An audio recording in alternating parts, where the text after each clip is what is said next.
Hello, dear people. September already. Yep, haven't seen that coming either. Okay, so what am I doing for this month's journal setup? Well, I have to be honest and tell you that I'm struggling a bit with this whole Bujo thing. There has been a time when I had one idea after another when it came to setup themes.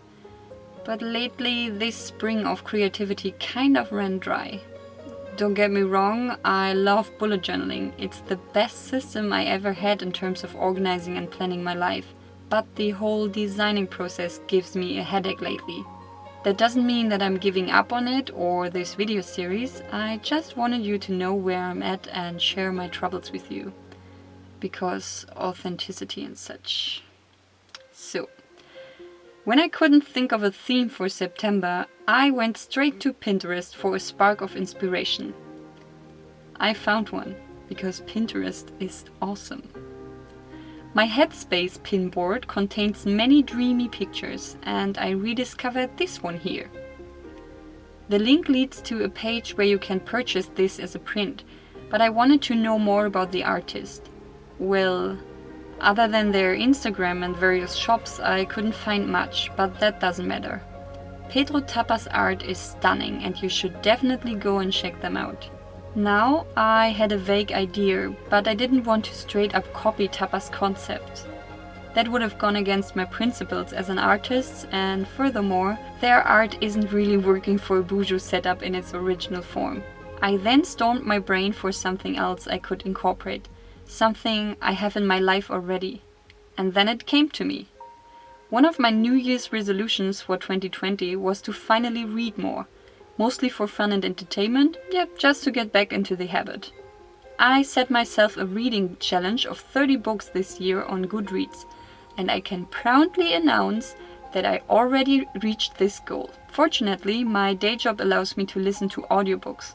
So besides my bedside table texts, I devoured all books of the Witcher series on Audible, to name just one example. I had a book theme for my journal in the back of my head for a long time now, and it finally formed a concept in connection with Pedro Tapa's work.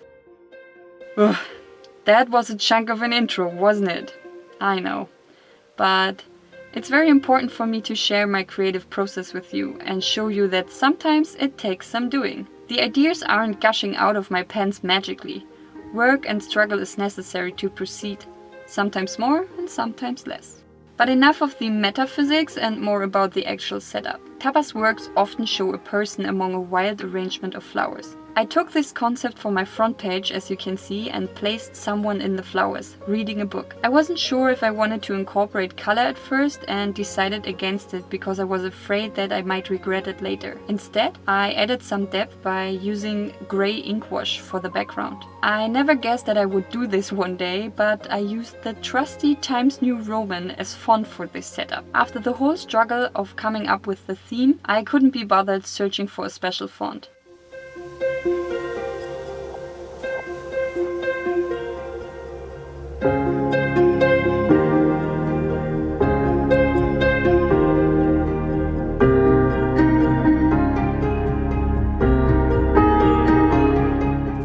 As I told you last time, I had to make some adjustments to my system after I changed the amount of working hours at my day job.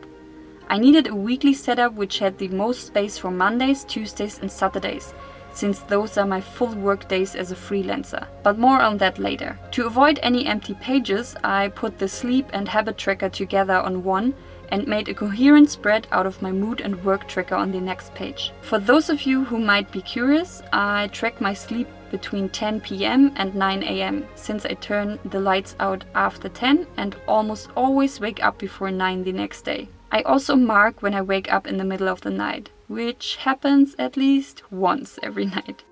I think I'm going to compare all my trackers at the end of the year for a bullet journal wrap-up video. Let me know in the comments if you'd like to see that.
designs of the tracker pages are very simple, but I wanted some more variety and made the one look like an exaggerated night sky, while the other is a simple grey ink wash, like on the front page. By the way, the flowers aren't any specific ones. I just went with 2 or 3 different shapes and figured that it was easier to keep the flow when I didn't have to come up with a different blossom every time I set down the pen. In the end, they would be so crowded that it would have been a waste of time and effort to make it overly detailed.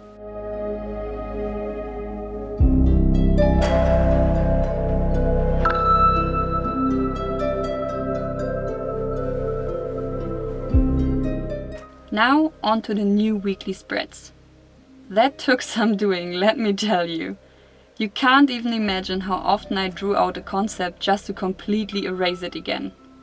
First, I had my usual framed page with one part for events, the Instagram squares, YouTube rectangle, and some space for general to-dos. But on the next page, I wanted 2 rectangulars for Monday and Tuesday only. Then I figured that those were way too big and would either induce me to overplan or stay empty and get wasted in weeks of less work or vacation.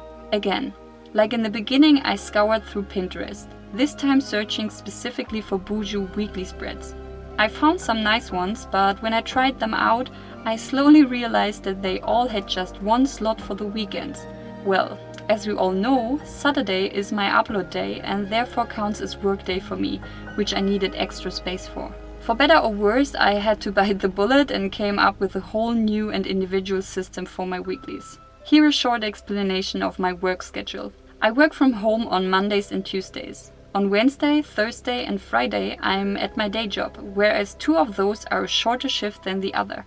The day I work a longer shift varies from week to week. This is per se not important for you to know, but it helps me to explain why I need a decent slot for these days as well. On the days with a shorter shift, I still managed to work on my business for some hours. I wrote this script for this voiceover on such a day, for example. So this is something that I can put there, as well as doctor's appointments, birthdays or other events.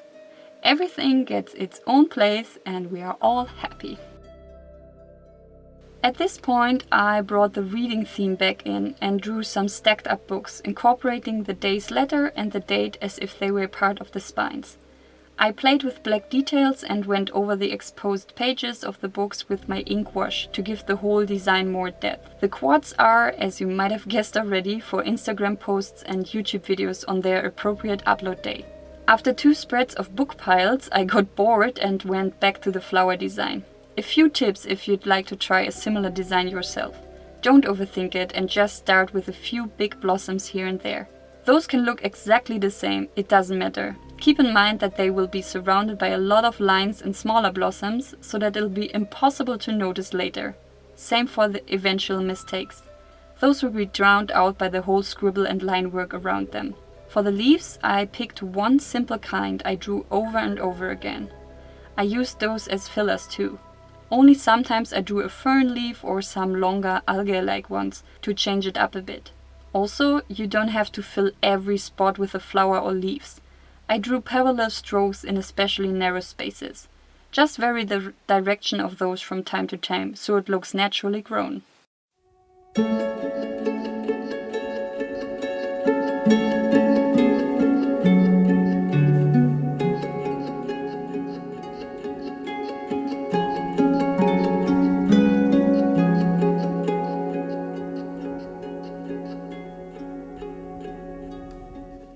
Slowly but surely I went out of steam.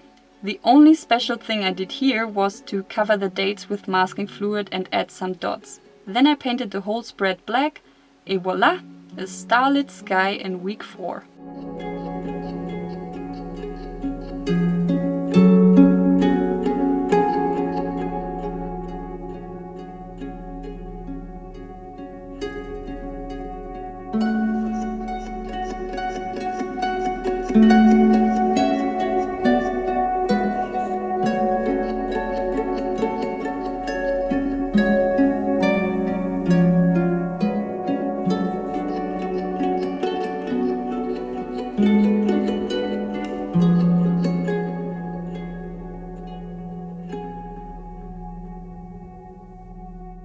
In week 5, I gathered all the rest of my motivation and drew books again. This time they're standing in rows like on a bookshelf. I have to admit that this looked better in my mind than on actual paper, but at this point I couldn't be bothered to change anything anymore. I was just glad the whole setup turned out very nice after my initial struggles. I'm very excited for September to put it to use, and I post pictures of it on Instagram every Sunday, so make sure to follow me there as well. See you next week. Bye!